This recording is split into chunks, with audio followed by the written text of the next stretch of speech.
company listings for brokerage listings, but as far as retirement financial, we've never made a concerted effort in that area. Okay, great. So I guess I can get to talk to explain more about what we do. So at Advisor Appointments, we work with dozens of advisors around the United States and Canada to help them use LinkedIn to prospect their ideal clients at a large scale. And what that entails is us sending messages on your behalf from your LinkedIn account to about 2,000 new people per month. So for example, let's say that your target audience was business owners in Indiana who have 10 plus employees. What we would do is we would create a campaign on LinkedIn to send out about 1,500 invites per month and then automatically follow up with some automated sequence messages after that. And we'd also send about 500 to 800 in-mails per month on your behalf as well. Do you know what an in-mail is, or do you want me to explain it? Well, I assume it's going from my email to their email. No. So an in-mail is some message as a message on LinkedIn. You've probably got this before yourself, where you can send a message to someone without ever sending a connection request.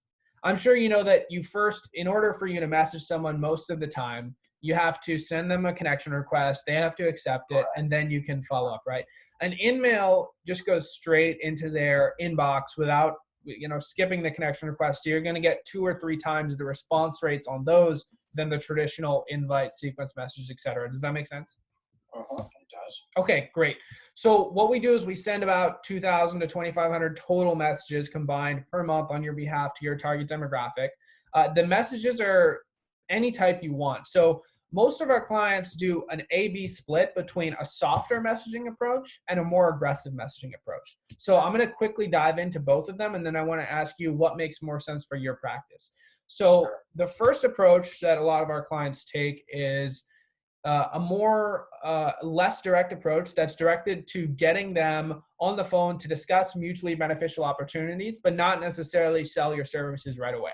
So for example, a message might be, let's say there's a guy named John, he's a local business executive, he might be a good prospect for you.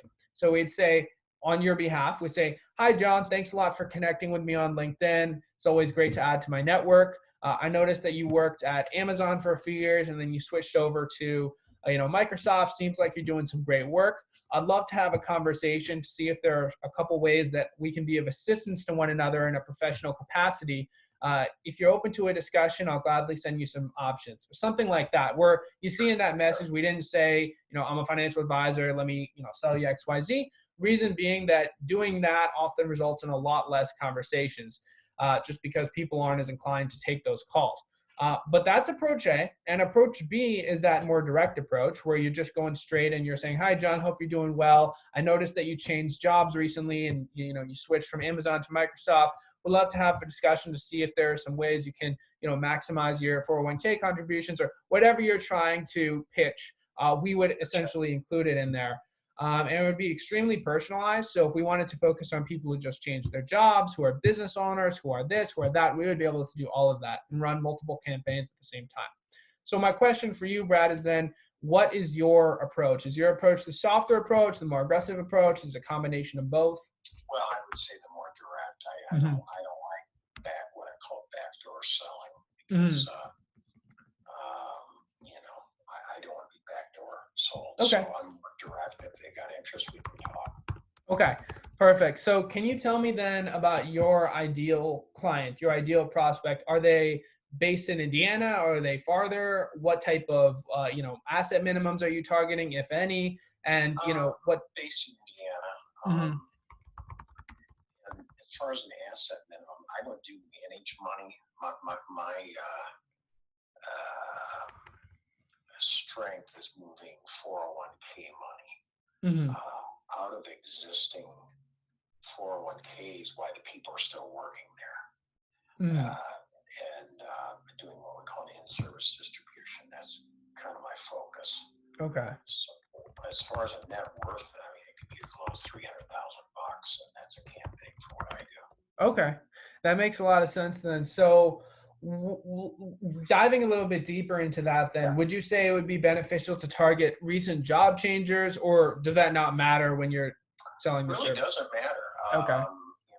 they can be existing and they've got a 401k with 400,000 bucks in it. Mm-hmm. And you present the idea, 59 and a half, you can do a one-time out, a distribution out of your 401k, keep contributing to it, keep receiving the match, and then when you either leave the job or retire, you can move it again, but you're allowed one time.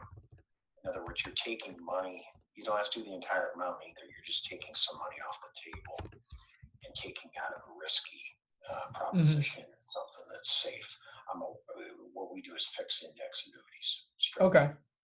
That makes sense. So would you say that there's a lot of demand for this type of service when you're doing cold outreach, or does it require a lot of explanation for people to understand what it is?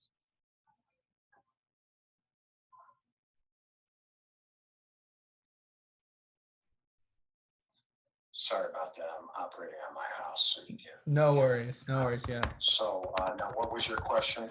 I was just asking, like, from your perspective, since this is a fairly niche service, it's not like general advisory.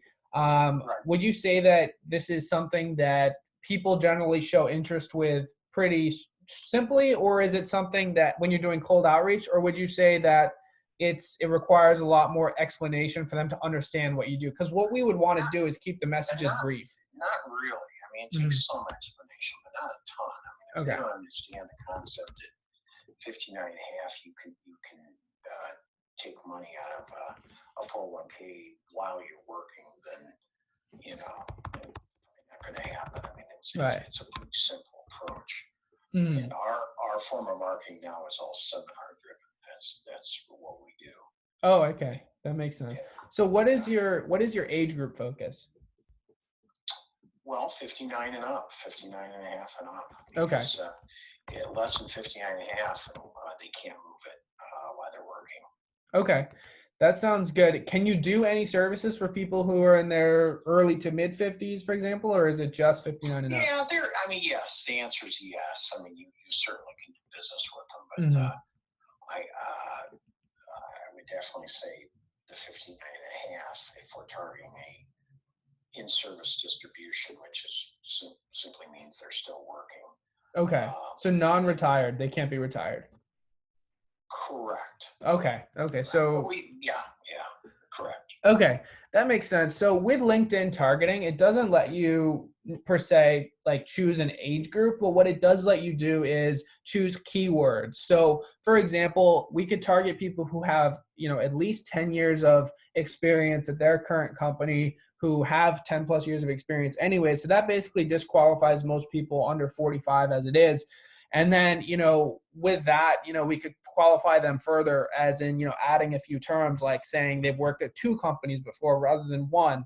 So there's a lot of ways that we could try and get them to be as old as possible. And we can also exclude retired people. So we can take away people that say retired on their profile. That said, there's no magic way for us to only target people who are 60 to, whatever age who are, So what type of targeting do you do now? Do you work with financial advisors strictly? Is that what I'm hearing you say? Yes. So we work with advisors and also insurance agents. That's 90% of our client base. Yes.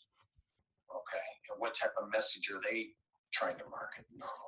So most of our clients, and of course, every client has their own, unique way of doing things, but most of them are able to work. Their focus is business executives between the ages of 40 and 55, sometimes a little older as well. Like we had one client who just wanted to focus on retirees. So that was an example of a little bit older group. But most of our clients are in that 40 to 55, and they're going after the more executive style person, so that the CEOs in their demographic, the senior professionals, etc. We haven't had a client like, as I said, each client is different. We haven't had a client yet where it's just, 59 and a half to retire that specific demographic. I'm sure. How can you target 40 to 55 if you don't have the ability to do an age classification? I guess I don't understand. That's a good question. So what we're able to do is we're able to focus by title and by years of experience, but the years of experience function only lets you go 10 plus. So for example, your years of experience targeting doesn't start until you leave college and start a job. So automatically, it's going to exclude people under the age of 32, 33, just based on the filter. And then what we do to further qualify them to make sure that they're a little bit older is we cross-reference that with another thing, such as, how long they've been working in their current company, such as what is their title within their company? Are they a senior executive or are they a mid-level junior executive? So we take away the mid-level, the junior executives, and we focus just on the senior.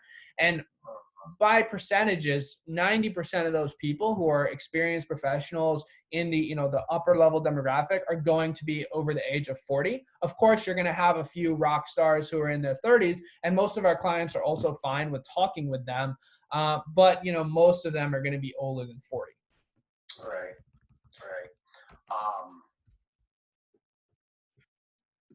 Okay, keep going. I'm listening. Yeah, sure. So as I said, there's a lot of things we can do. What we normally do, and this is usually to test if things would be a good fit, is after, and I'm gonna get into more detail about pricing stuff in a minute or so. But after this call, assuming you're still interested, what we would be able to do is show you on a share screen. So sometime next week or the week after, one of our team members could show you a demo. So you would essentially see we'd have a Zoom meeting. You'd be able to see the direct audience that we'd pull up for you. So we'll try and create that ideal audience that you were talking about. We'll also create some scripts for you.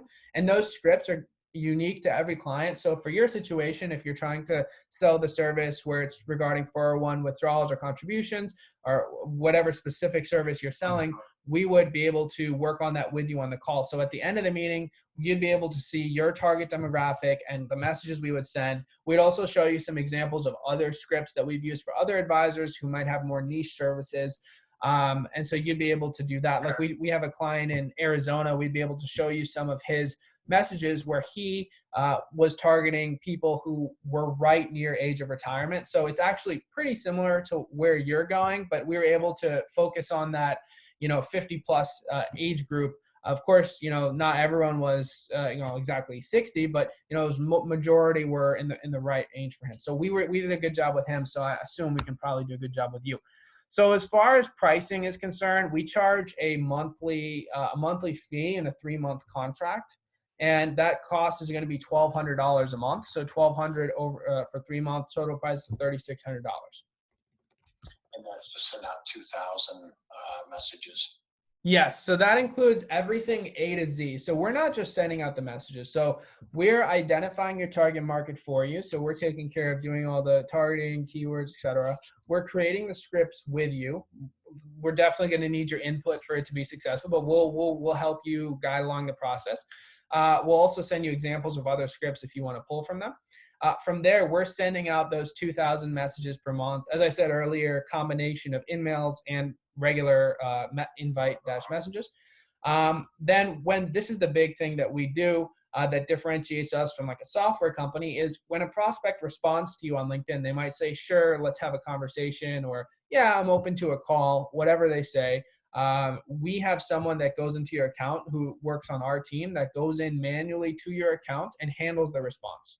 So they, essentially confirm with you, they use your calendar. So we'd set up a calendar integration so we can see what openings you have and we'd be able to book it for you. So the first time you're talking to the prospect is actually on the phone call. So it eliminates so you don't need to go on LinkedIn at all. It's very non-technical, which is a lot of our clients appreciate that so that you can focus on what you're doing and we'll focus on setting up all the appointments A to Z. Well, that's interesting. I don't think what you said is out of reach financially either. So if you guys want to set up a time week after next to do some type of tutorial or whatever you want to call it, presentation by Zoom, that's fine. Okay, that sounds good. I have my calendar pulled up right now for the week of the 14th. Do you have your calendar up by any chance? We could just tentatively schedule it. Yeah, the 14th. Go ahead. So on the 14th, I'm just going to read out a couple times. You're in Eastern, right? Yeah. So I'll just read them out in Eastern. So the day of the 14th is actually pretty open. I have 10 a.m., 10:30, 11 a.m. Just stop me whenever you want. You would want to choose a time. 11:30. It has to be mid that week. Is that? Oh yeah, that's fine. So the 16th. The 16th, yeah. 16th is fairly open. Don't have a ton of bookings that day. All of our calls, I think, are before 10 and after 4. So we could do 10, 10:30, 11, 11:30, 12. Let's go 11 o'clock on the 16th. 11 o'clock a.m. on the 16th. Yeah. Okay, perfect. So 11 a.m. Okay, great. So what I'll do is I'll send you an email later today or early tomorrow with more information, recapping what we've discussed, a little more information about our company as well. So you can review that. It'll also include a Zoom link for your call with one of our team members on the 16th, and we can go from there. That sounds real reasonable. I appreciate it. Great. Thank you so much for your time. It was a pleasure meeting you. You bet. Take care. Okay, you too. Have a good one. Okay, bye.